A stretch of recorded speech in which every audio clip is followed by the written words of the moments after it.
Hello दोस्तों, अंजना के channel में आप सभी का हार्दिक स्वागत है। तो आइए दोस्तों, आज हम जानते हैं कि क्या शूर्पणखा ने रावण से बदला लेने के लिए रावण को राम और लक्ष्मण के विरुद्ध भड़काया था। दोस्तों, जब शूर्पणखा ने देखा कि पंचवटी में राम राम और लक्ष्मण बहुत ही सुंदर वेश में हैं, धनुषधारी हैं, तो जो शूर्पणखा थी उसका दिल लक्ष्मण के ऊपर और भगवान श्री राम के ऊपर आ जाता है और वो लक्ष्मण और राम को अपने पति के रूप में पाना चाहती है। दोस्तों, सर्वप्रथम शूर्पणखा भगवान श्री राम के पास गई और उसने भगवान श्री राम से कहा कि मैं आपको पति के रूप में पाना चाहती हूँ। इस पर दोस्तों भगवान श्री राम कहते हैं कि हे देवी, मैं आपको प्रणाम करता हूँ, लेकिन माफ करना, इस जन्म में तो मैंने एक पत्नी को ही पाने के लिए व्रत रखा है, मैं दूसरा विवाह नहीं कर सकता। दोस्तों, अब क्या था, शूर्पणखा भड़क गई और वो लक्ष्मण के पास जाती है कि आप तो अकेले हैं, आप मुझसे विवाह कर लीजिए। इस पर दोस्तों लक्ष्मण कहते हैं कि नहीं देवी, मेरी भी पत्नी, धर्म पत्नी घर पे है, मैं तुम्हारे साथ विवाह नहीं कर सकता। इस पर दोस्तों कभी शूर्पणखा राम के पास आती तो कभी लक्ष्मण के पास जाती और अंत में शूर्पणखा ने कहा कि ठीक है, ये जो तुम्हारे साथ औरत है, इसी की वजह से तुम लोग मुझे ठुकरा रहे हो, तो मैं इसी को खा लेती हूँ। शूर्पणखा अपने असली वेश में आ जाती है। पहले तो वो बहुत सुंदर बनी होती है और वो सीता माता को खाने दौड़ती है। तो भगवान श्री राम सीता का बचाव करते हैं और लक्ष्मण ने जो शूर्पणखा थी उसके नाक और कान काट दिए।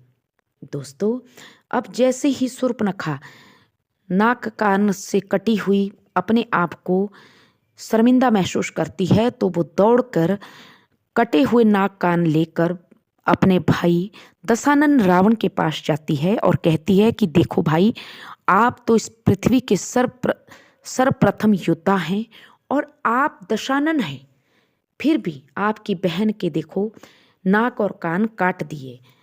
जो लंकापति रावण होता है दशानन, वो कहता है कि शूर्पणखा, तुम्हारी ये हालत का जिम्मेवार कौन है। इस पर शूर्पणखा कहती है कि दो बनवासी पंचवटी में आए हुए हैं और भाई उनके साथ एक बहुत सुंदर स्त्री है, उसको आप ले आइए उठाकर, वो आपकी पत्नी बन जाएगी और उन बनवासियों को मार डालिए। मंदोदरी वहाँ पास में खड़ी होती है तो मंदोदरी शूर्पणखा को रोक कर कहती है कि शूर्पणखा, अपने भाई को मत भड़का, लेकिन शूर्पणखा नहीं मानती और जो रावण होता है दशानन, वो शूर्पणखा की बातों में आ जाता है और अहंकार बस मारीच को वहाँ पर सोने का मृग बनाकर पंचवटी में भेज देता है। परिणाम स्वरूप भगवान श्री राम के आगे सीता माता ये डिमांड रखती है कि आप इस सोने के मृगों को मेरे को ये सोने का मृग चाहिए। और जहाँ पर लालच आता है दोस्तों, वहीं पे विनाश होना तय होता है। सीता माता को सोने का मृग का लालच आया और सीता माता ने राम को उसके पीछे पीछे भेज दिया। भगवान श्री राम ने कहा कि लक्ष्मण, तुम अपनी भाभी का ख्याल रखना। अब लक्ष्मण जैसे ही सोने के उस मृग को भगवान श्री राम ने तीर लगाया, जैसे उसने प्राण छोड़े तो उसने कहा, हाय सीता, हाय राम, हाय लक्ष्मण। तो दोस्तों सीता माता को लगा कि भगवान श्री राम को तीर लगा है और माता सीता बहुत ज़्यादा व्याकुल हो गई और लक्ष्मण को वहाँ भेजने के लिए प्रेरित किया। लक्ष्मण कहते हैं कि भैया, राम ने मुझे माँ मना किया है आपको अकेला छोड़ने के लिए। इस पर दोस्तों सीता माता लक्ष्मण को राम की दुहाई देकर जबरदस्ती भेजती है।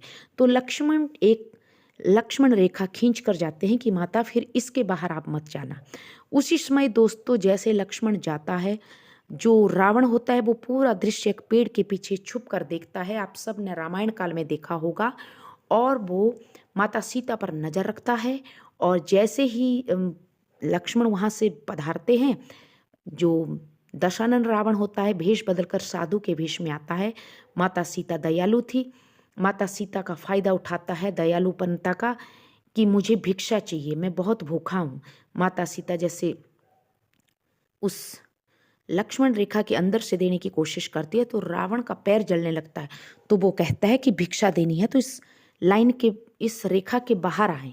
माता सीता जैसे ही कदम रेखा के बाहर रखती है, रावण उसी समय माता सीता को उठाकर अपने विमान में ले जाता है। और अंत तो आप सभी ने देखा रामायण काल में कि अंत में फिर रावण हनुमान के द्वारा और सारी पूरी समस्त वानर सेना के द्वारा युद्ध होता है और रावण मृत्यु को प्राप्त होता है अपने पुत्र, भाई के बच्चों के साथ और अपनी प्रजा के साथ।